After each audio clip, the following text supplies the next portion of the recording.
burung hantu yang namanya si gendut, teman. Waduh, kalau gambarnya begini kamu kok jadi nakutin, Sob? Matanya menyala tajam, kayak mau nerkam aja. Om editor, kasih gambar yang lagi imut aja deh.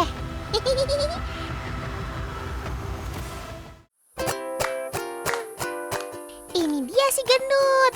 Itu bukan Otan loh yang kasih nama ya. Gendut ini adalah burung hantu peliharaan yang sempat viral karena jadi anjing penjaga di rumah. Anjing apa burung hantu sih kamu? Si gendut rupanya jadi tukang menyerang siapa saja yang mencurigakan masuk ke dalam area rumah. Terus gimana ya reaksi si gendut sama kakak-kakak keruotan? Oke teman-teman, kita udah ada di depan rumahnya si gendut. Kira-kira kalau misalnya kita masuk sebagai orang asing, apakah dia akan nyerang kita? Oke, let's go mas kameramen. Mas Andi. Mas Andi. Mas Andi. Mas Andi. Mas Andi. Jangan. Mas Andi.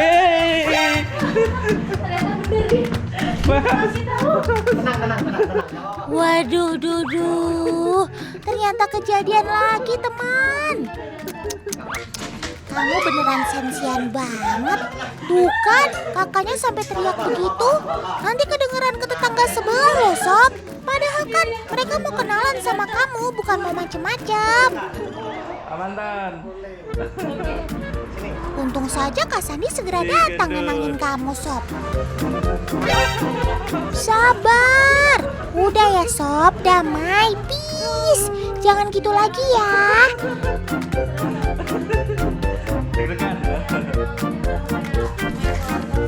Ternyata si gendut ini paling sensitif sama suara teriakan kencang dari orang baru.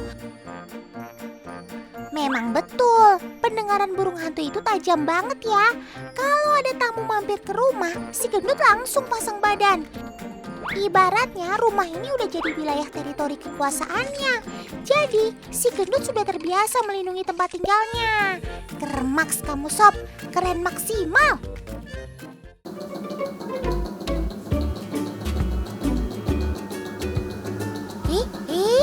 Otan baru denger suara kamu kayak gitu, Sob. Kok 11-12 sama suara starter motor ya? Jadi, si gendut sering mengeluarkan suara seperti ini kalau dengar suara orang saat lagi ngobrol. Tenang, Sob. Jangan GR deh. Mereka bukan lagi gosipin kamu kok. Kata Kak Sandi, itu sebenarnya suara kamu ngedumel ya, Sob?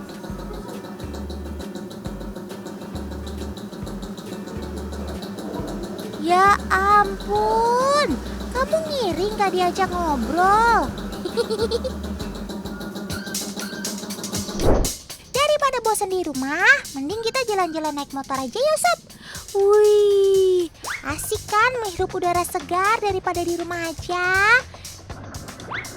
Sebetulnya si gendut ini lebih sensitif atau protektif kalau di rumah aja kok. Soalnya itu kan tempat tinggalnya. Jadi dia menganggap tempat itu harus dia lindungi. Jaga cengkramanmu ya, Sob, jangan sampai jatuh. Untungnya burung hantu punya cakar zigodaktil atau 2 jari berlawanan. Makanya genggamannya bisa kuat meskipun lagi dibawa jalan-jalan naik motor. Apalagi cengkraman saat berburu mangsa, gak akan dibiarin lolos. Tuh lihat, banyak yang liatin kamu, Sob. Ada yang ekspresinya terheran-heran, ada yang penasaran sama kamu. Menurut Kak Sandi, kamu itu katanya jago kandang ya, Sob. Kalau di rumah aja, walah bener. Tapi kalau di luar, kamu lebih santai dan ramah sama yang lain. Coba buktiin, Sob, kalau burung hantu Buffyfish Owl itu gampang beradaptasi dan bersahabat akrab dengan manusia. Biar kamu makin terkenal satu Malang. Yuk, sapa-sapa orang di taman ini yuk, Sob. Tahu sama burung ini, Bu? Coba. Burung ini udah tahu. Ternyata ada juga yang belum tahu kamu jenis burung apa, Sob. Tenang. Jangan sedih gitu, Sob. Kita tanya yang lain yuk, Sob. Otan jamin pasti masih banyak yang kenal kamu kok, Sob. Semuanya terkendali. Keren. Ya bener Dares dalam bahasa Oh, Indonesia. Dares. Ya, bahasa Jawa burung hantu. Oh, kakak tahu ini hewan apa nggak? Burung apa? Burung hantu bener. Namanya gendut. Hei kak, kok jadi nunjuk teman sebelahnya sih? Ternyata benar ya apa kata Kak Sandi, kalau di luar rumah kamu bisa ramah juga. Sebetulnya nama si gendut diberikan sesuai dengan bobot badannya yang hampir 1 kilogram. Meskipun cukup berat, tapi dia masih bisa terbang kok. Burung hantu dikenal punya kemampuan bisa terbang jauh sejauh 64 km. Kepakannya bahkan senyap tanpa suara. Itu karena keistimewaan bulu dan sayapnya. Sayap utama bentuknya seperti sisir yang bergerigi. Fungsinya memecah turbulensi udara. Nah, itu yang bikin terbangnya hening. Sedangkan bulu di sayapnya sangat lembut, jadi bantu menyerap suara desiran dari sayap utama. Berbeda dengan burung merpati yang mengepakkan sayapnya lebih cepat dan bunyinya keras. Itu sebagai pertanda untuk teman-temannya supaya waspada terhadap mangsa di sekitarnya.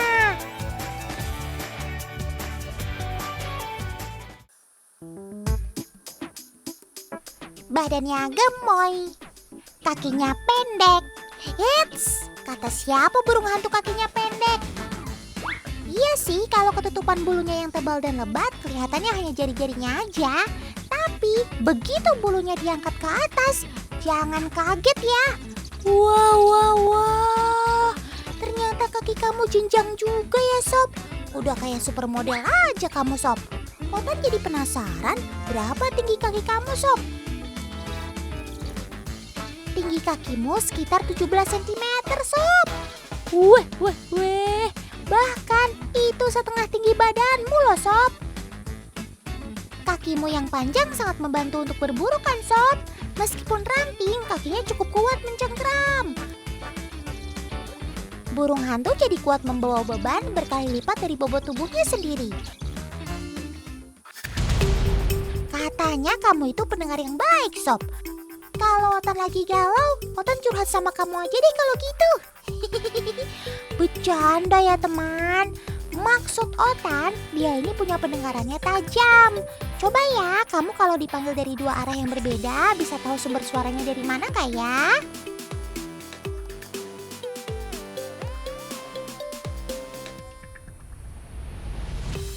Saat ada suara, burung hantu langsung peka dan langsung tahu arah suaranya. Itu karena telinga burung hantu asimetris alias nggak rata.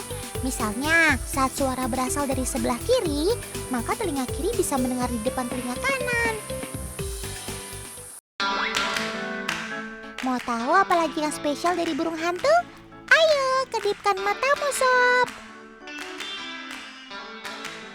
Wih, untung aja kamu gak bisa kedipin satu mata, Sob, buat godain temen-temen Otan. Coba Kak Editor, tolong di-freeze. Iya, apakah ada yang berbeda dari mata burung hantu? Lihat, ada berapa hayo kelopak matanya? Ada 3 loh. Semuanya punya fungsi yang berbeda. Ada yang fungsinya untuk berkedip, tidur, dan menjaga kebersihan mata. Matanya yang besar tidak bisa berputar ya, tapi yang bisa berputar ke segala arah itu kepalanya.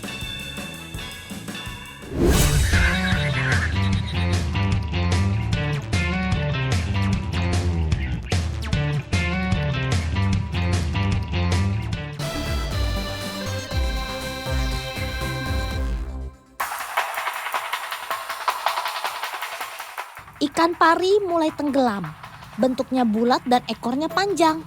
Langit mulai terlihat temaram, seperti gerimis akan segera datang.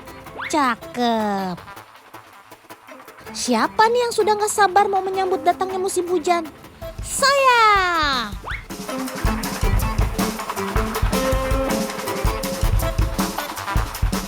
Teman, musim hujan merupakan musim yang ditunggu kehadirannya oleh manusia.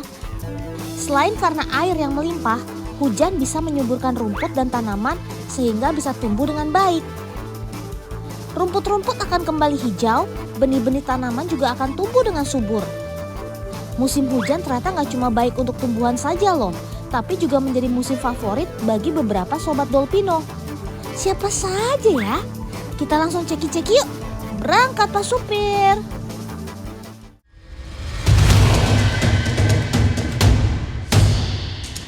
Datangnya musim hujan ternyata juga berdampak pada perkembangbiakan serangga hama. Salah satunya adalah belalang. Saat cuaca panas, gerombolan belalang ini akan bertelur teman. Kemudian saat musim hujan tiba, telur-telur mereka akan menetas dalam jumlah yang banyak. Anak-anak belalang ini menetas saat musim hujan bukan tanpa alasan. Karena di musim ini, ketersediaan akan makanan sangat melimpah. Rumput liar dan pepohonan hijau bisa tumbuh subur karena mendapatkan air yang cukup. Weh. Kalau begini sih, kamu bisa mukbang setiap hari ya sob. Di beberapa tempat kehadiran sobat Dolpino ini sangat masif, sehingga populasinya sulit dikendalikan. Keadaan seperti ini tentu merugikan para petani, karena tanaman yang seharusnya bisa tumbuh subur harus terhambat karena dimakan oleh si gerombolan belalang. Dengar-dengar nih ya, jumlahnya bisa mencapai miliaran. Weh.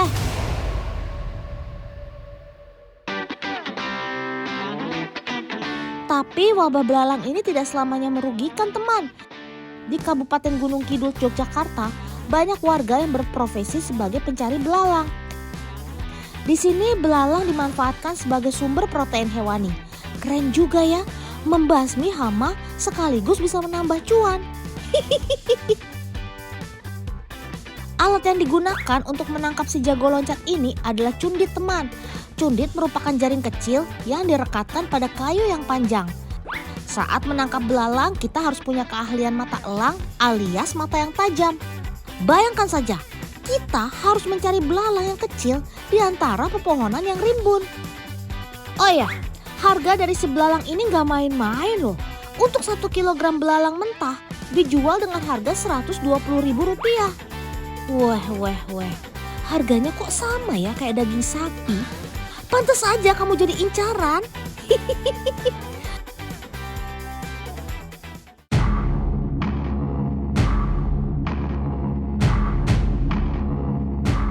Selain manusia, yang menjadi predator alami si belalang adalah burung-burung predator pemakan serangga teman. Pergantian musim ternyata juga menyebabkan perubahan ketersediaan makanan mereka. Saat musim hujan, serangga jumlahnya bisa sangat banyak dan mudah ditemui. Dengan begitu, burung-burung ini akan mudah untuk mendapatkan makanan. Tapi ternyata nggak cuma burung aja teman. Laba-laba juga berperan penting sebagai predator pengendali hama loh. Selain itu, laba-laba juga berperan dalam menjaga kestabilan rantai makanan. Cara mereka berburu cukup unik, yaitu dengan menggunakan jaring sebagai perangkap. Jika sudah terperangkap, baru deh si kaki 8 ini akan memakannya. Weh. Jebakan Batman ini sih namanya. Teman, saat musim hujan, terkadang badai datang tanpa aba-aba ya. Tapi tenang, ada sobat Dolpino yang bisa memberi tanda akan datangnya badai. Salah satunya adalah burung. Mengamati burung adalah cara lain untuk memprediksi hujan atau badai yang akan datang teman. Weh. Kamu itu peramal cuaca dari BMKG ya sob? Teman, jika kita melihat burung yang secara tiba-tiba bermigrasi padahal belum waktunya, atau burung camar yang banyak terbang di pantai, bisa jadi itu adalah pertanda bahwa hujan badai akan segera turun. Burung bertindak demikian karena mereka bisa mendengar infrasonik, yaitu frekuensi rendah yang tidak dapat didengar oleh manusia. Indera pendengaran burung yang tajam memungkinkan mereka mendengar badai dari jarak ratusan kilometer. Ada juga yang mengatakan jika kawanan burung terbang tinggi, maka tandanya cuaca akan cerah. Sebaliknya, jika kawanan burung terbang rendah, diperkirakan cuaca buruk akan terjadi. Tekanan angin tinggi sesaat sebelum badai membuat burung tidak mampu terbang tinggi teman. Weh. Besok-besok kalau mau hajatan, Dolpino tanya kamu dulu ah. supaya aman dan tidak hujan.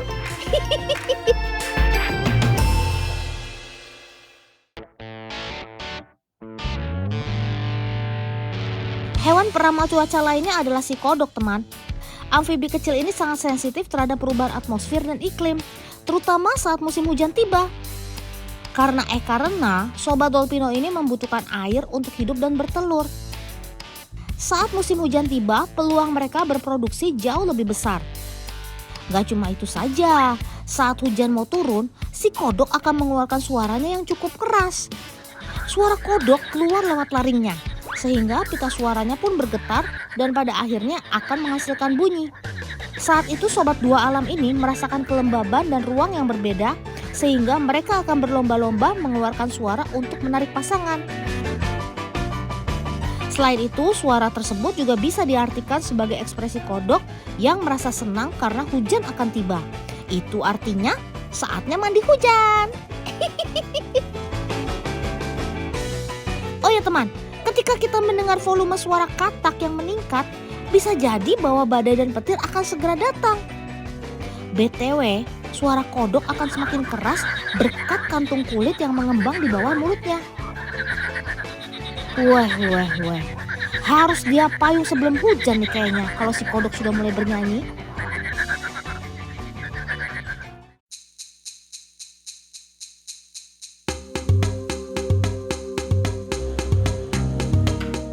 Teman, jika di Cirebon turun badai hujan, maka gajah yang ada di Jakarta sudah tahu terlebih dahulu loh. Itu karena kemampuan sobat belalai ini yang mampu mendeteksi badai sampai di kejauhan 241 km. Weh.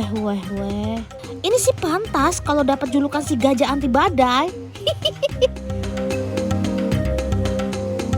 Gajah mendeteksi badai melalui pendengaran mereka yang sangat tajam, teman. Karena telinganya yang besar, gajah mampu mendengarkan suara pada frekuensi yang lebih rendah daripada manusia. Saat hujan badai, ada bunyi yang bergetar pada frekuensi tersebut, sehingga para gajah akan waspada dan mencari tempat yang aman. Para peneliti juga mendapatkan fakta bahwa gajah sering berpindah-pindah untuk menghindari hujan yang sudah mereka prediksi sebelumnya. Keren kamu sob! Gak cuma itu aja, ternyata gajah juga memberikan kontribusi yang sangat besar bagi perubahan iklim loh. Pengaruh hewan herbivora raksasa ini terhadap penyerapan karbon di hutan hujan cukup tinggi. Tidak cuma itu aja, berkurangnya populasi gajah juga berbarengan dengan menurunnya keanekaragaman hayati di hutan. Ternyata selain jadi cenayang, kamu juga jadi pengendali iklim ya sob. Mantap jiwa!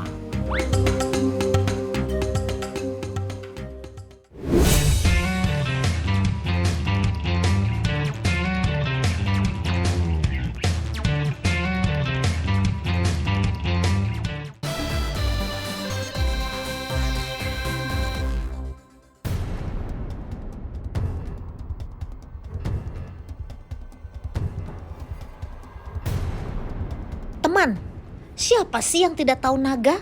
Hewan mitos yang selalu ada dalam cerita di berbagai belahan dunia. Hanya saja setiap bangsa memiliki penggambaran yang berbeda terhadap cerita dan bentuk naga. Di Eropa, naga digambarkan seperti hewan buas dan besar seperti dinosaurus. Tubuhnya bersisik, berkepala seperti ular, dan memiliki sayap yang besar.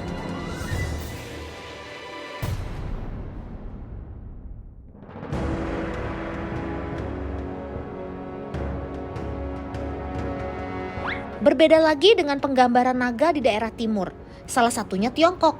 Di sini, naga digambarkan sebagai sosok yang adil dan bijaksana.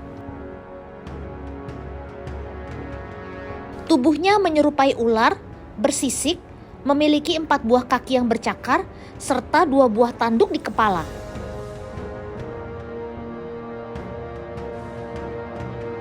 Saat ini masih banyak loh di antara masyarakat yang masih percaya bahwa naga bukan hanya sekedar hewan mitologi, tapi adalah hewan yang sesungguhnya. Kalau kalian gimana teman? Percaya nggak sih kalau naga itu benar-benar ada? Kalau Dolpino sih ya, lebih percaya kalau ada hewan yang mirip dengan sosok naga yang sering digambarkan.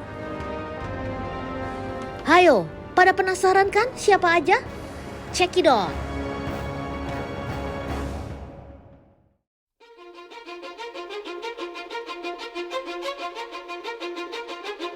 Astaga Dragon, kok bisa ada naga di dalam laut sih? Jangan-jangan kamu adalah naga yang sebenarnya ya? Hayo, ngaku! Tenang, Sobat Dolpino ini memang naga teman. Namanya saja Sea Dragon alias naga laut. Tapi bukan naga-naga seperti yang ada di mitos-mitos ya. Nama naga laut diberikan karena penampilannya seperti monster naga dalam cerita mitologi Eropa teman. Sejak dahulu, naga laut menjadi mitos misteri yang terus berkembang di masyarakat. Salah satunya di Australia. Di sana, Sobat Dolpino ini diyakini sebagai naga laut mini karena mirip dengan naga yang sesungguhnya. Tapi bukan tanpa alasan loh kalau naga laut ini memiliki bentuk yang unik. Karena dengan tampilan seperti ini, para pemangsa akan berpikir 2 kali sebelum menyerang. Selain dianggap beracun, naga laut juga bisa terhindar dari predator karena kamuflasenya yang sangat baik. Tuh, udah hilang aja kan? Gak cuma serem secara tampilan, tapi si dragon juga terkenal kuat. Tubuhnya keras layaknya lapisan baja yang kokoh. Sebenarnya itu adalah tulang yang melindungi tubuh mereka seperti baju besi perang. Bener-bener naga laut yang sempurna kamu sob. Keren!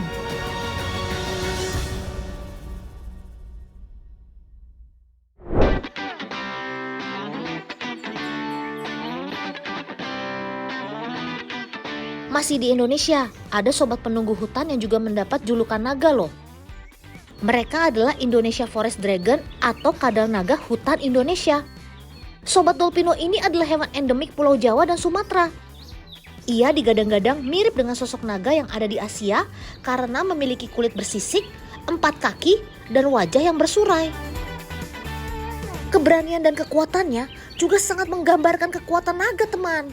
Widih.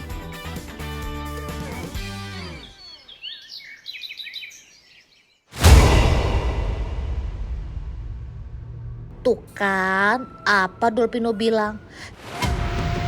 Hewan yang lebih besar saja ia lawan. Ini baru mental naga. Keren sob. Cara Forest Dragon menyerang adalah dengan mengandalkan gigitannya teman.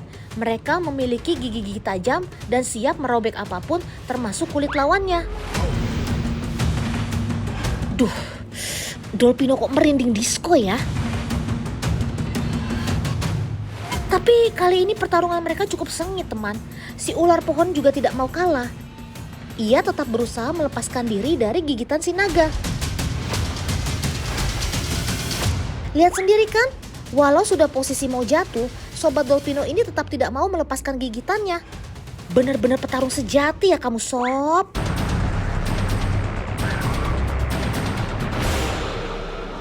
Gak cuma lincah ketika di atas pohon saja teman, tapi si naga hutan ini juga pandai berenang loh. Di alam sesekali mereka akan berenang untuk menyeberangi sungai ketika mencari makan atau menghindari predator. Cara mereka berenang tidak berbeda dengan reptil lain teman. Sobat Otan ini mengandalkan kekuatan ekornya sebagai pengatur arah saat berada di air. Kalau begitu, kita balapan ya sob. Dolpino udah siap nih.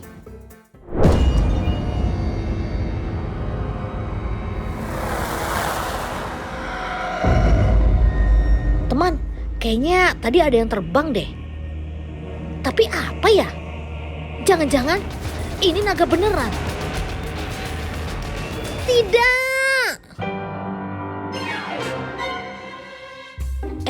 Tapi kok kayak gak asing ya? Walah, ini sih Sobat Dolpino. Namanya kadal naga terbang atau flying dragon. Di Indonesia sih populernya cicak terbang teman. Weh, Dolpino kira kamu naga terbang beneran sob, kayak yang ada di film-film.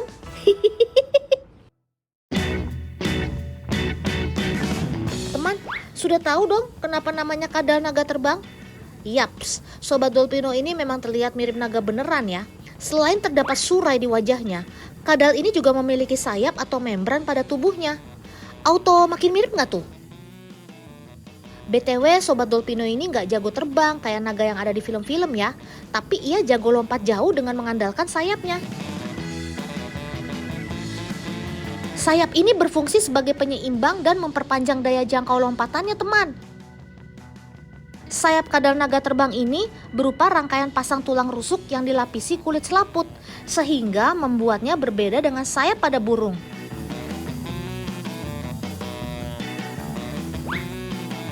Uniknya lagi nih, Sobat Dolpino ini juga memiliki kantung pada dagunya. Kantung inilah yang digunakan untuk membedakan antara jantan dan betina. Kadal dengan kantung dagu yang berwarna kuning menandakan bahwa ia adalah jantan. Sedangkan betina kebanyakan memiliki kantung dagu berwarna biru. Oke deh sob, kalau begitu Dolpino tunggu ya kehadiran kamu di film Si Naga Terbang.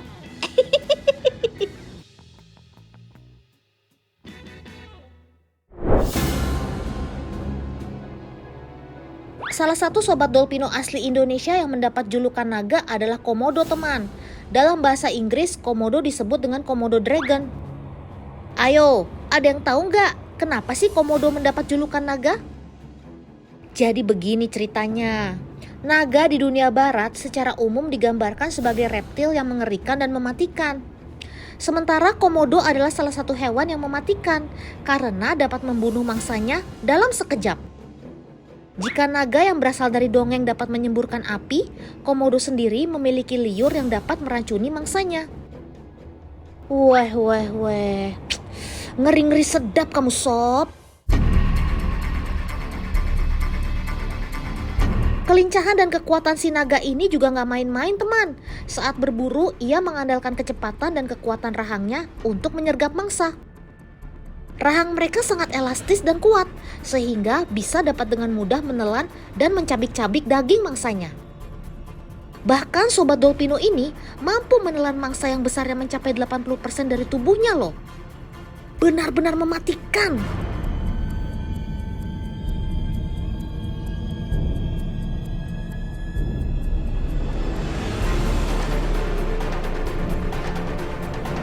Setelah makan, biasanya Komodo akan berjemur di bawah sinar matahari. Tujuannya untuk memperlancar metabolisme dalam tubuhnya yang berjalan sangat lambat. Selain itu, aktivitas mereka selain berburu adalah yang rebahan gini deh. Alias tim mager.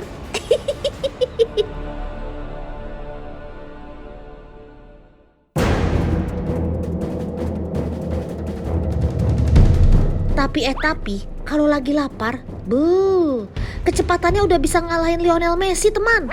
Satset. Reptil berdarah dingin ini merupakan pelari cepat pada jarak pendek.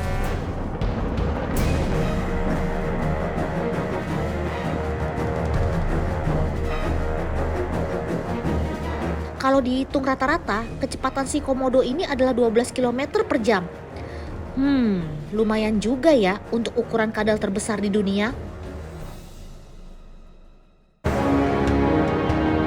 Oh ya teman, kemiripan Komodo dengan naga semakin diperkuat dengan kulit mereka yang bersisik dan sangat keras. Karena diperkuat oleh lempengan tulang yang disebut osteoderm. Banyak ilmuwan yang menduga kalau Komodo merupakan evolusi dari makhluk yang telah lama punah, yakni dinosaurus. Weh.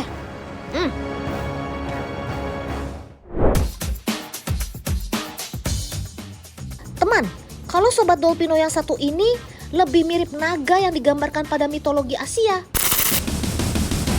Yaps, dia adalah dragon snake alias ular naga. Walau sebutannya ular naga, tapi jangan mengira kalau tubuh Sobat Dolpino ini jumbo atau bahkan raksasa ya. Justru ia imut banget loh. Ukuran yang paling besar saja hanya sepanjang 10 cm. Buat ukuran naga ini sih mungil bingit sih ya. Tapi walau begitu, si ular naga ini terlihat sangar teman. Sisik mereka seperti naga yang ada di dalam cerita mitos. Itulah sebabnya ia diberi julukan ular sisik naga. Jika dalam bahasa ilmiah dikenal dengan nama Cenodermus javanicus. Sobat berkulit kasar ini sebenarnya agak pemalu teman. Ia dikenal sebagai fosorial alias hewan yang suka menguburkan diri di dalam semak atau lumpur. menemukannya di alam ternyata gampang-gampang susah loh. Apalagi warnanya yang gelap membantu mereka untuk berkamuflase. Eits, walau pemalu begini, jangan remehkan kemampuannya ya. Si ular naga ini adalah pemburu handal. Mereka biasa berburu katak serta ikan kecil. Tapi Dolpino nggak termasuk kan? Ya iyalah, mana muat.